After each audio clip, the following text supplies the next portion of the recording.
আপনি কি জানেন বাংলাদেশের বেকারের সংখ্যা কেন এত বেশি? এশিয়ার মধ্যে উচ্চশিক্ষিতদের বেকারত্বের মধ্যে বাংলাদেশের অবস্থান দ্বিতীয়তম। দিন দিন এই বেকারত্বের সংখ্যা কেনই বা বেড়ে যাচ্ছে? সমস্যাটা আসলে কোথায়? দেশে বেকারের সংখ্যা বেড়েছে।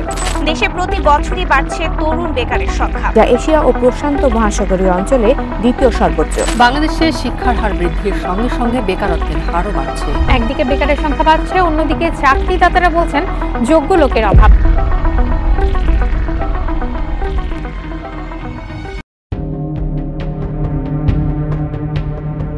বাংলাদেশের জনসংখ্যা প্রায় 17,15,00,000 মানুষ। দেশের জনসংখ্যা বৃদ্ধির হার প্রায় 1.1%। বিপুল জনসংখ্যার তুলনায় কর্মসংস্থানের সুযোগ কম থাকায় বেকারত্বের হার বাড়ছে।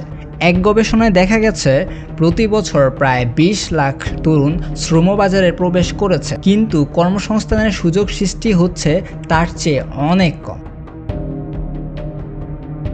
বিআইডিএস এর জরিপে উঠে এসেছে, জাতীয় বিশ্ববিদ্যালয়ের অন্তর্ভুক্ত কলেজগুলো থেকে পাশ করা শিক্ষার্থীদের প্রায় 66% বেকার। এই সমস্যার পেছনের মূল কারণ হলো শিক্ষার্থীরা যে শিক্ষা ও দক্ষতা অর্জন করেছে তা শ্রমবাজারের চাহিদার সাথে মিলছে না, যার কারণে শিক্ষার্থীদের প্রয়োজনীয় দক্ষতা না থাকায় তারা চাকরি পাচ্ছে না।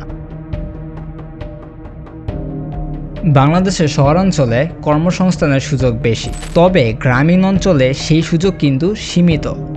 শহরাঞ্চলে কর্মসংস্থানের হার 9.3%, যেখানে গ্রামীণ এলাকায় সেটা মাত্র 3.4%। ফলে গ্রাম থেকে মানুষজন শহরের দিকে ধাবিত হচ্ছে, যার কারণে শহুর অঞ্চলে আরও অতিরিক্ত জনসংখ্যা বৃদ্ধি পাচ্ছে এবং বেকারত্বের সমস্যা আরও বেশি বাড়াচ্ছে।